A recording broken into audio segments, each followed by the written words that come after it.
खाना मिलेगा कि नहीं? चुप कर, आ रहा है।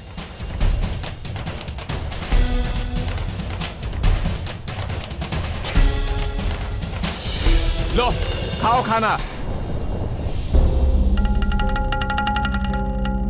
अरे भाई ये क्या है? ये कोई खाना है? तीर्थ करना भरो ना पड़े तो ऐसे ही खाना खाना पड़ेगा। हम ये खाना नहीं खा सकते। चुप कर, बात तो ऐसे कर रहा है जैसे खुद शहंशाह जलालुद्दीन मोहम्मद हो।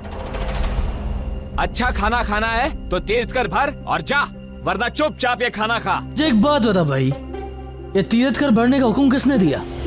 बादशाह सलामत ने, मुगल सल्तनत ने। ऐसा नहीं हो सकता। सबूत चाहिए तुम्हें? सबूत देखना है? देख ये सबूत। शाही मोहर, ये झूठ है। शहंशाह ने ऐसा कोई हुक्म नहीं दिया। खामोश बदतमीज, शाही फरमान पे उंगली उठाता है। सिपाहियों, बाहर लेकर के चलो इसे, फौरन सजा दी जाएगी इसे। शाही फरमान पे उंगली उठाने की सजा। तीर्थ कर ना भरने की इतनी बड़ी सजा? ये सजा भी शहंशाह ने तय किया है। जो मुसलमान नहीं, उसे अपने तीर्थ पर जाने के लिए ये तीर्थ कर देना पड़ता है। पकड़ो, उठाओ इसे।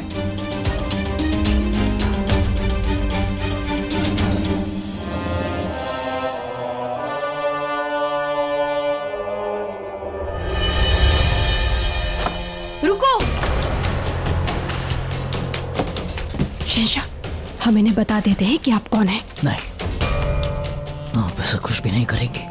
हम देखना चाहते हैं कि हमारे करिंदे हमारी आवाम के साथ किस तरह का सलूक करते हैं कि हमारी वजह से उन्हें क्या कुछ नहीं सहना पड़ता है। परंतु शहंशाह, आपको हमारी कसम है, आप कुछ नहीं कहेंगे।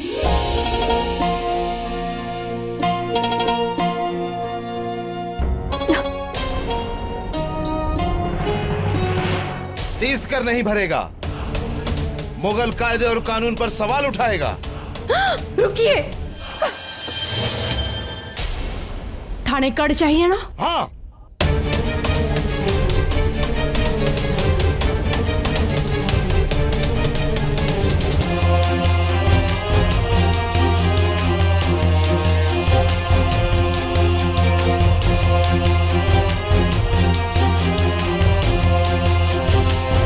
इतना पर्याप्त होएगा?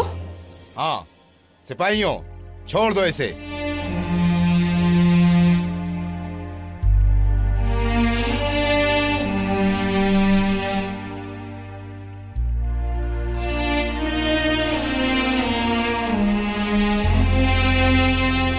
ऐसा नहीं करना चाहिए था। आपने हमें सच न बोलने के लिए सौगंध खिलवाई थी, आपको बचाने के लिए नहीं। हम आपको कोड़े लगते हुए नहीं देख सकते थे। आइंदा ख्याल रखना, मुगलिया कायदे पर सवाल मत उठाना।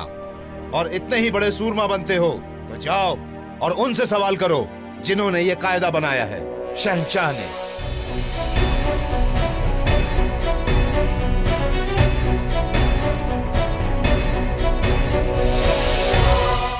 अपनी ही मुकर्रर की गई सजा को काटना बहुत कम शहंशाह को नसीब होता है जोधा बेगम।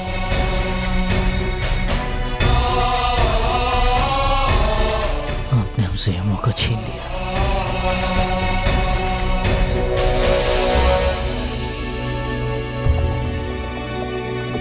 खैर, आइए। जोधा और जलाल के लिए ये कोई आम रात नहीं थी। सीकरी का ये सफर दोनों को साथ ले आया और पास भी। जोधा और जलाल की अब तक की जिंदगी में ये सबसे बड़ी और लंबी रात थी।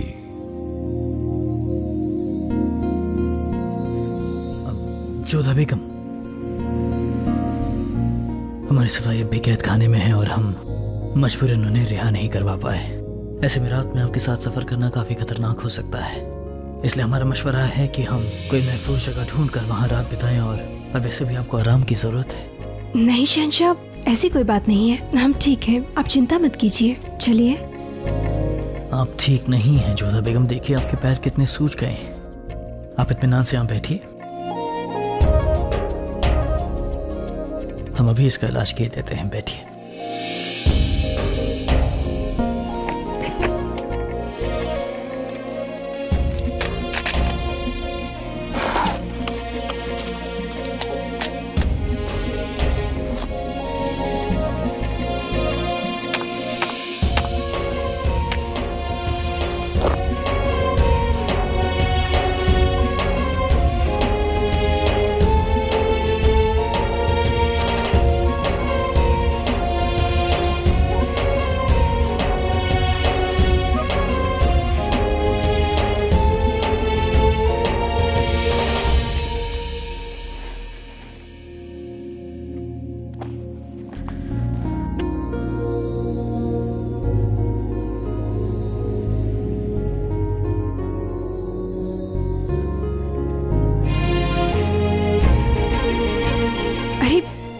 ये क्या कर रहे हैं आप? एक पति अपनी पत्नी के पैरों को हाथ नहीं लगाता है। ये हमारे राजवंशी संस्कार नहीं है। आप रहने दीजिए, हम स्वयं कर लेंगे। एक बात बताइए जोधा बेगम, एक राजवंशी औरत अपने शौहर को और क्या क्या नहीं करने देती है। जोधा बेगम, पैरों को छूने में और सूजन को दूर करना, ये दोनों बहुत अलग बात है। चलिए, हम आपके जज्बात की कदर करते हैं, हम उनके साथ खिलवाड़ नहीं करेंगे। और वैसे भी आपको छूने मतलब धक्का खाना है।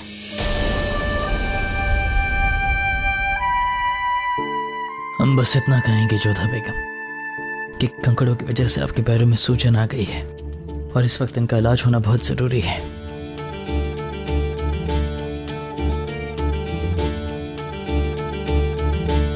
शहंशाह होके भी इतना कुछ कैसे जानते हैं आप?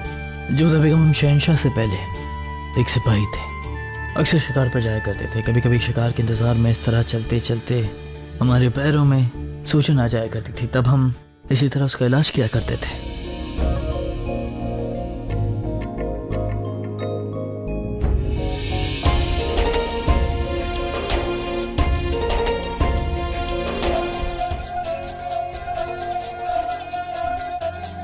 लगता है वहां पर कुछ लोग हैं, शायद रात बिताने के लिए जगह मिल जाएगी।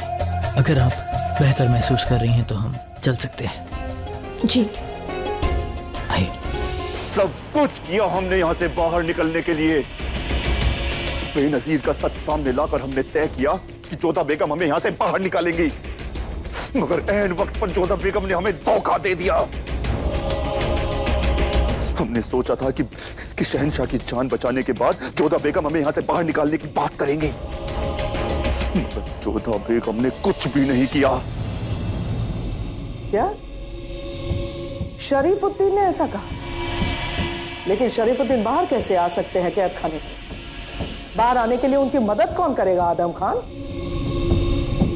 जलाल शरीफुद्दीन को माफ नहीं करने वाले, और आदम खान, शरीफुद्दीन का कैद खाने में रहना ही हमारे लिए बेहतर होगा। शरीफुद्दीन के बाहर आने से हो सकता है आपकी ताकत थोड़ी कम हो जाए। हमारी गैर मौजूदगी में आदम खान अपनी ताकत बढ़ा रहा है। अब तो शहंशाह ने फिर से उसे मालवा की सूबेदारी सौंप दी है। जोधा बेगम, आपको हमें यहां से छुड़ाना ही होगा। हम आदम खान का बढ़ता हुआ कद नहीं देख सकते। अम्मीजान, अगर शरीफुद्दीन ने यह कहा है तो इसके पीछे कोई ना कोई बात जरूर है। नहीं आदम, पता नहीं क्यों आदम, हमें शरीफुद्दीन की बातों पर यकीन नहीं हो रहा। शरीफुद्दीन की मदद करके कोई जलाल से दुश्मनी क्यों मोल लेगा? हमारे सल्तनत में ऐसा कोई नहीं है जो शरीफुद्दीन की मदद कर सके। नहीं अम्मीजान, ये हम नहीं जानते, पर हमने जो सुना शरीफुद्दीन से, हमने आपसे कहा। आगे आप जाने। शरीफुद्दीन इतने यकीन से कैसे कह रहे हैं? अगर उन्हें इतना यकीन है यानी कि वाकई उनकी कोई मदद कर रहा है, तो वो कौन है जो उनकी मदद कर रहा है? क्या चाल चल रहे हैं शरीफुद्दीन? कौन सी चाल?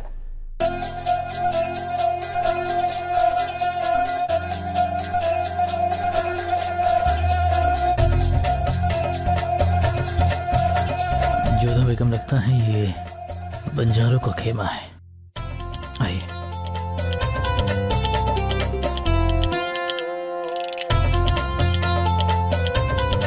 घबराइए मत, हम आपके साथ हैं।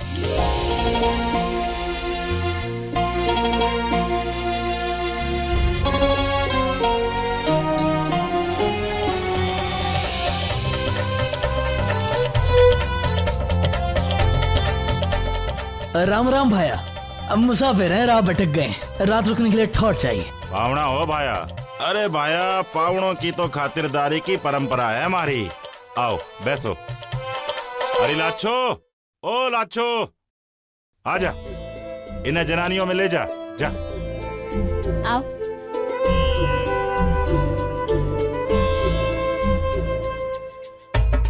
अरे तुम तो सुहागन हो ना? सुहागन के खाली हाथ नहीं भाते।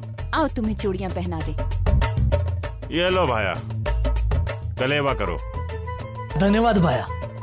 थक गए होंगे, बहुत दूर से आए लगते हो। हाँ भाया, मेवात से आए और तीरथ के लिए निकले।